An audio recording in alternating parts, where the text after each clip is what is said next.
4, 5, 6, 7, 8. 1, 2, 3, 4, 5, 6, 7, 8. A, B, C, D, E, F, G, H, I, J, K. Elemental P. A, B, C, D, E, F, G, H, I, J, K, elemental P, Q, R, S, T, U, V. Good morning. It's beautiful out. A, B, C, D. 1, 2, 3, 4, 5, 6, 7. 1, 2, 3, 4, 5, 6, 7. 1, 2, 3, 4, 5, 6, 7. Yep. Testing 1, 2, 3. Testing. Do you hear me? But that's like, no one's going to go that close. Yep. Do you hear me, George? Yeah. This good right here? Okay.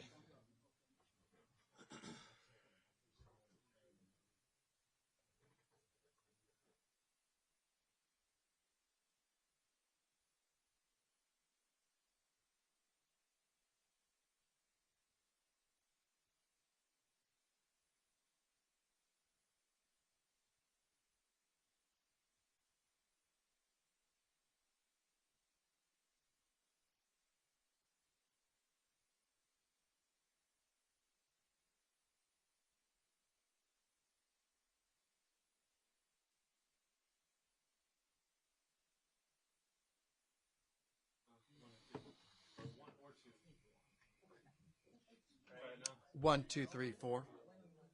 That was kind of loud. Sorry. 1, 2, 3, 4. Yeah.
Test 1, 2, 3, 4. I mean, I can hear myself.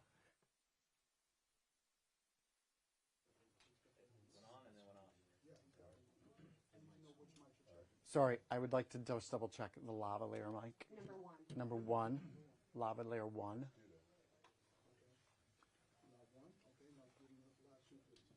second.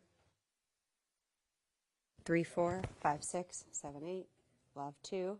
Lav 2. Testing Lav 2. Is everyone getting clean audio for Lav 2? Great.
Good morning, and thank you for joining us this morning. To my left is the Acting Commissioner of U.S. Customs and Border Protection, Troy Miller.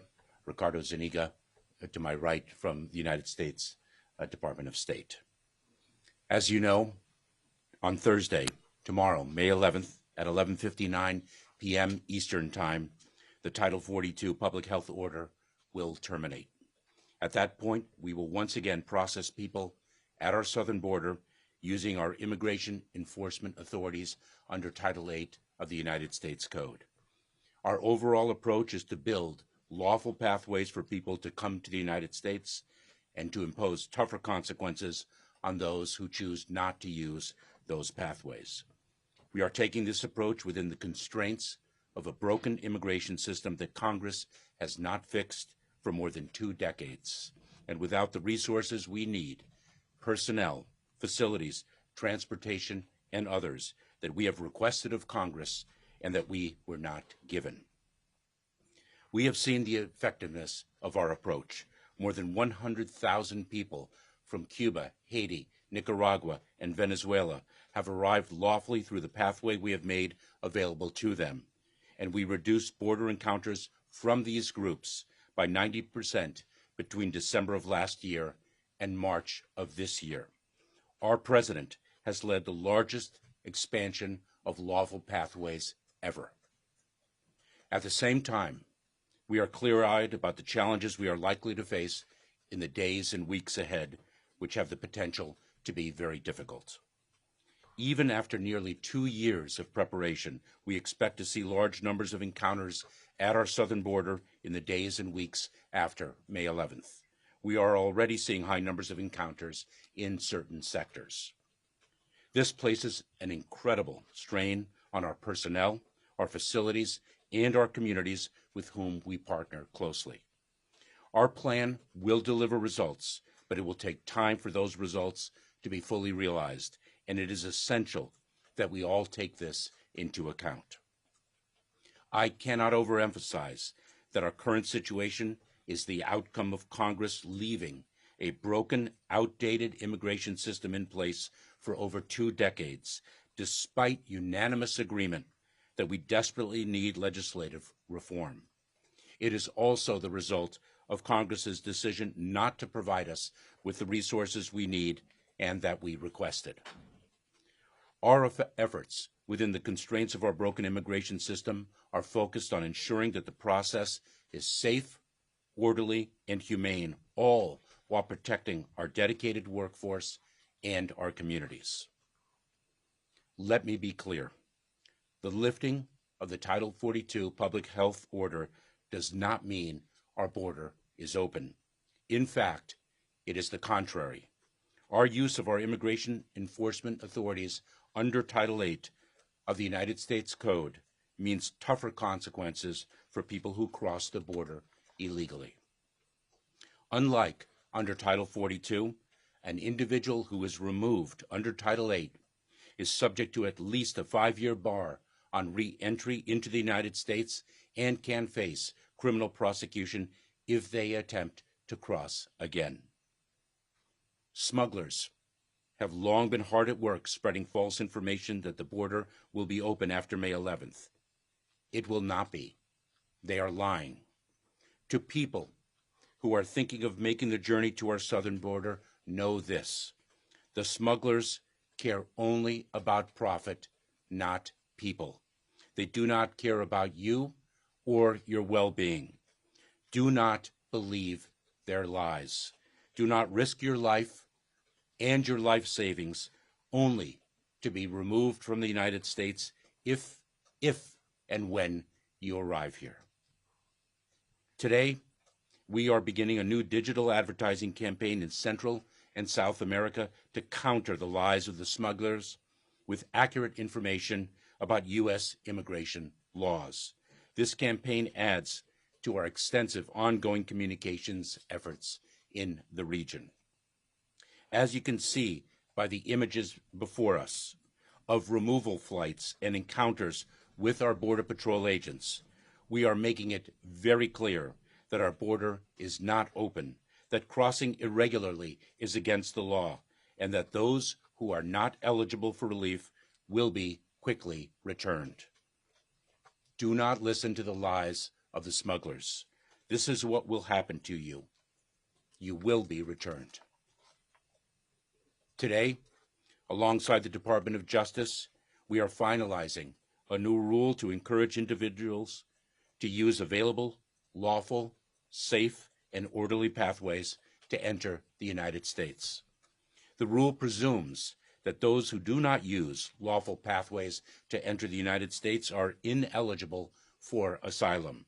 It allows the United States, it allows us to remove individuals who do not establish a reasonable fear of persecution in the country of removal.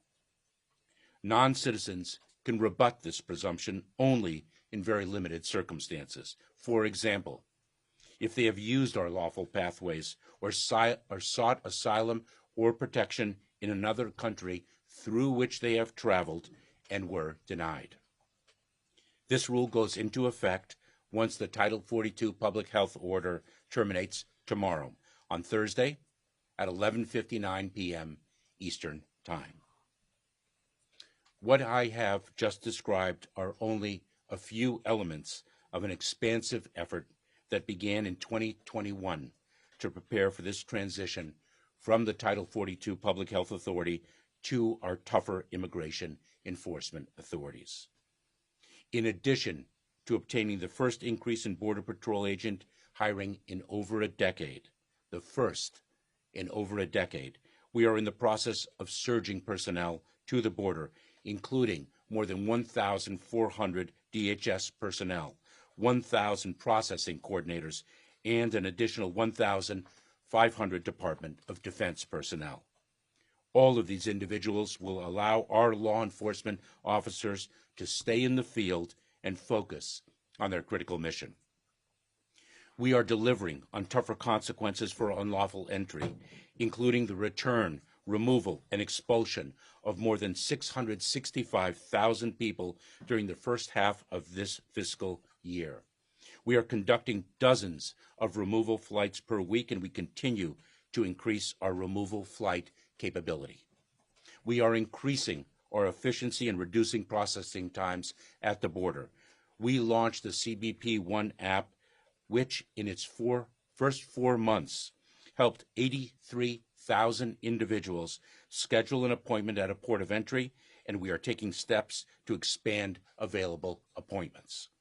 We bolster the capacity of local governments and NGOs. Just last week, we announced the distribution of an additional $332 million to support communities along the southern border and in the interior of our country. We are leading an unprecedented law enforcement disruption campaign that has led to the arrest of nearly 10,000 smugglers who profit from vulnerable immigrants. Knowing that this is a regional challenge that requires a regional solution, we continue to work with countries throughout the Americas to deter irregular migration. This includes a coordinated campaign with Colombia and Panama to prevent individuals from following ruthless smugglers into the very dangerous Darien. And we are working with our partners in Mexico regularly on a range of issues. We are a nation of immigrants. We are also a nation of laws. Our immigration laws today are outdated. The solution we are implementing are the best available within our current legal authority, but they are short-term solutions to a decades-old problem.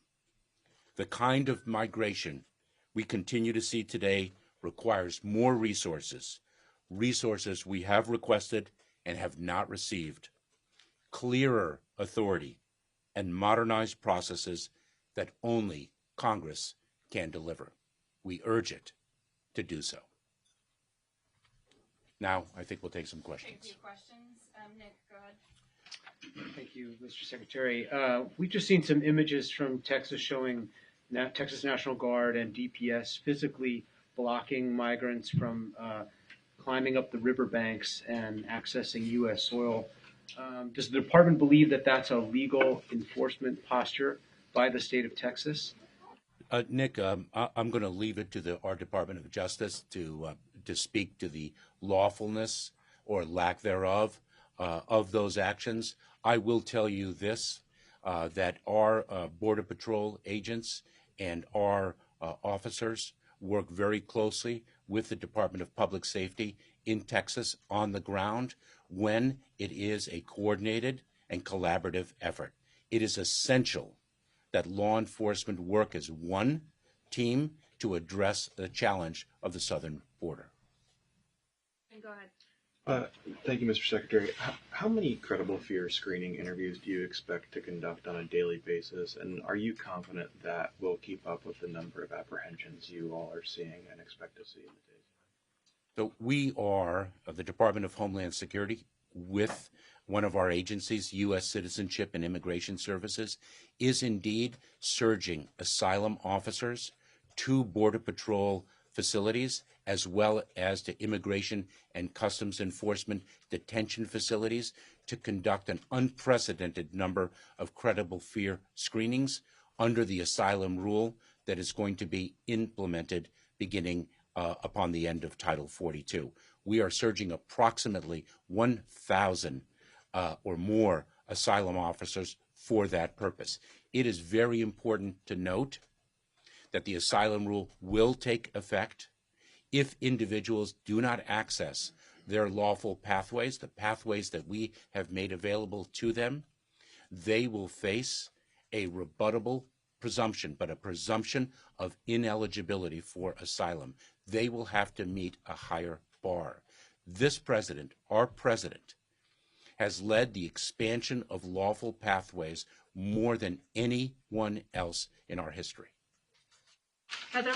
Yes, Secretary, we have read that the administration is considering releasing migrants that are they're being carefully vetted, and we just had some teams in El Paso yesterday that observed some migrants being vetted for an hour and then afterward being released with a permit to stay in the country for a year. I wonder how that process is being done and how secure you are of those vettings that are taking place on the border. So U.S. Customs and Border Protection screens and vets individuals whom we encounter. Individuals, the vast majority of individuals, will be returned, those who do not qualify, from Border Patrol stations or Immigration and Customs Enforcement detention facilities. We often, as has every administration, release individuals into immigration enforcement proceedings, and those individuals, if they do not qualify for relief, will be removed. We screen and vet individuals whom we encounter. Michelle? You promised to build an immigration system based on waiting. equity. Michelle? Is there any plan for If I Americans may, in your follow. equity plan? Thank you, Mr. Secretary. Just to follow up on the credible fear question, can you give us an idea of what percentage of migrants you think will be receiving those screenings? Is it all, most, half, some? And can you also speak to the agreement with Mexico? I know you guys have specifically said they're planning to take back people from the four nationalities, the Cubans, Venezuelans, Nicaraguans, and Haitians, but is there a possibility that they would take back any other nationalities as well? Michelle, let me break it down a little bit. We are giving the option to individuals who are in our custody the option of voluntarily returning to the country from which they came because of the consequence of a removal. People have to understand that under Title VIII of the United States Code, when one is removed, one faces at least a 5-year bar to reentry. And so we will give people an opportunity to avoid that tougher consequence by voluntarily returning. If they do not take that option and they do not claim fear, they will be removed immediately. If they do claim fear, they will encounter a higher threshold under our asylum rule unless they have accessed our lawful pathways or sought relief in another country and been denied.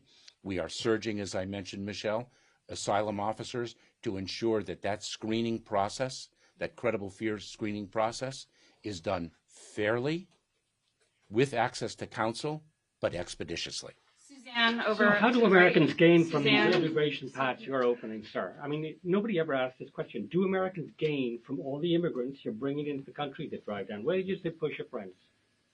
Sir, we are a nation of immigrants, and we are a nation of laws. Individuals who qualify for relief under our laws have a basis to remain in the United States. The contributions of immigrants to this country is quite clear. Thank you. Next to Suzanne. Morning. Do you guys anticipate requesting supplemental funding for the border from Congress? Last I heard, there hadn't been a request made. If you do anticipate it, like what type of criteria would trigger that kind of request from you guys? In December of this past year, we sought more than $4 billion in funding to address our resource needs because we are operating within an entirely broken immigration system, and that is something about which there is unanimity. We did not receive the funding that we requested. We received approximately half of what we requested and half of what we needed, which is why we are encountering some of the challenges. We have sought a reprogramming, and we have communicated to Congress that reprogramming is a fraction of what we ultimately need. We have time for one more, Rob. Gary Grunback. I'm so sorry. Gary Grunback from NBC News. You mentioned some of the immigration proceedings to Pedro. Are you prepared to start releasing migrants into the U.S. without court dates and without a way to track them to reduce overcrowding? So like other administrations, when we release individuals, we release them on conditions. And their compliance with those conditions is absolutely necessary. And if they fail to comply, we will seek to apprehend them and remove them. They are ultimately in immigration enforcement proceedings. But what we are speaking of, what you are inquiring of, is a fraction of the people that we encounter. In fact, the vast majority will be addressed in our Border Patrol facilities and our ICE detention facilities. Is that not a message that the border is open then to migrants? Oh, absolutely. Absolutely not. And I think you can ask the approximately 1.4 million people who were expelled, returned, or removed from the United States this past year. Do you still consider this a challenge and not a crisis? You still consider this? Is this now a crisis? I'm sorry? If you wanted to add anything else on regional processing centers, if not, we'll close remarks. Let me just answer Marcia's question, if I may, with respect to regional processing centers. They are a powerful example of what I expressed earlier, which is that our president has led the expansion of lawful pathways more than anyone preceding him. The regional processing centers are an extraordinary example of that leadership. These are places where we feel a humanitarian as well as a security imperative to meet people where they are, to cut the smugglers out, and to provide them with a safe and orderly way to arrive in the United States if they qualify for relief. We are surging our personnel in close partnership with the Department of State, in close partnership with countries in the region. We require a regional response to what is a regional challenge. We will, in these regional processing centers, screen individuals to determine whether they are eligible for refugee status in the United States, whether they qualify for what we are expanding in our family reunification programs, or whether on an individualized basis, on a case-by-case basis, as the law requires, whether they are eligible for other humanitarian relief. That is what we are doing. The phenomenon of migration is different than it was 10, 12 years ago. We are seeing an unprecedented level of migration throughout the hemisphere. I believe there are approximately 20 million displaced people in our hemisphere. In addition, the smugglers control the migratory paths. We will cut the smugglers out. We will reach qualifying individuals where they are and provide them with a safe and orderly pathway. If they arrive at our southern border, they will meet consequences. We urge migrants, once again, not to believe the smugglers who are lying to them solely to make a profit. We are building lawful pathways for you to come to the United States. Do not place your life and your life savings in the hands of ruthless organizations. Thank you very much. Is this a challenge or a crisis? Call it a crisis now. Border Patrol processing center